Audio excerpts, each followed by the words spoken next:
सदर मोहतरम all India Muslim परसल्ला हज़रत मौलाना खालिद सैफुल्लाह रहमानी साहब शहनशीन व तशरीफ़ फरमा कौम और मिल्लत के तंजीमों के ज़िम्मेदारान, मेरे साथी अरकान पार्लिमान, दीगर सियासी पार्टी के ज़िम्मेदार, मोअज़्ज़िज़ हाज़रीन इकराम, बुज़ुर्गान कौम और मिल्लत, मैं सिर्फ आपके सामने ये अर्ज़ करना चाह रहा हूँ कि नरेंद्र मोदी की हुकूमत वक्फ़ बिल को लाकर क़ानून बनाने की जो कोशिशें कर रही है, उनका मकसद एक ही है, वज़ीर आज़म का मकसद एक ही है कि मस्जिद और मंदिर के नाम पर आवाम हमेशा लड़ते रहे, और उस बिल का मकसद ये नहीं है कि वक्फ़ की जायदादों को मजबूत किया जाए। आप ख़ुद अंदाज़ा लगाइए कि हिंदू धर्म के एक बहुत बड़े ज्यूरिस्ट हैं, B.K. मुखर्जी की किताब में लिखा गया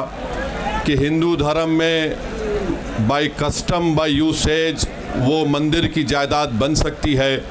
तो नरेंद्र मोदी वक्फ़ के वक्फ़ बाय यूज़र को इस तरह से ख़त्म कर रहे हैं कि अगर कोई डिस्प्यूट होगा या गवर्नमेंट प्रॉपर्टी होगी तो वक्फ़ बाय यूज़र नहीं रहेगा। दिल्ली में 123 वक्फ़ की जायदादें हैं जिस पर मरकज़ी हुकूमत का कि ये गवर्नमेंट की प्रॉपर्टी है।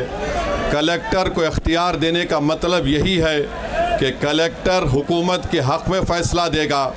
जिस मस्जिद के इमाम हमारे भाई मरकज़ी हुकूमत कहती है कि वो गवर्नमेंट की प्रॉपर्टी है, अगर कल खुदा ना खास्ता ये क़ानून बनेगा तो कोई भी जाकर मरकज़ी हुकूमत की तरफ से, दिल्ली सरकार की तरफ से वहाँ पर एक नोटिस लगा देगा कि ये वक्फ़ की प्रॉपर्टी। हिबा को निकाल रहे हैं, ट्रांसफ़र ऑफ प्रॉपर्टी में हिबा है, मगर कोई गिफ्ट नहीं कर सकता वक्फ़ की जायदाद को।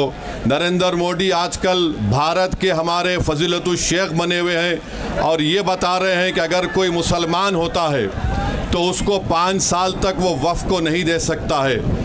ये कहाँ से इनको मालूम हुआ, कौन से फ़िक़्ह ये की किताब में लिखा गया? तो इनका मकसद एक ही है कि भारत के मुसलमानों से उनकी सियासी और मजहबी शनाख्त को छीन लिया जाए। मैं आपको छीनना, इवैक्यू प्रॉपर्टीज़ को छीन लेना, ये मकसद नरेंद्र मोदी की हुकूमत का है।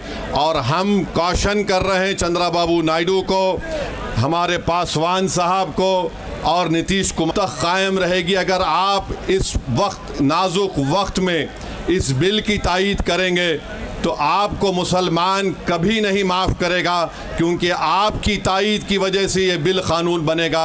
इसलिए हम उनसे भी कह रहे हैं कि आप इस गैर अनकॉन्स्टिट्यूशनल बिल की तायीद मत करिए।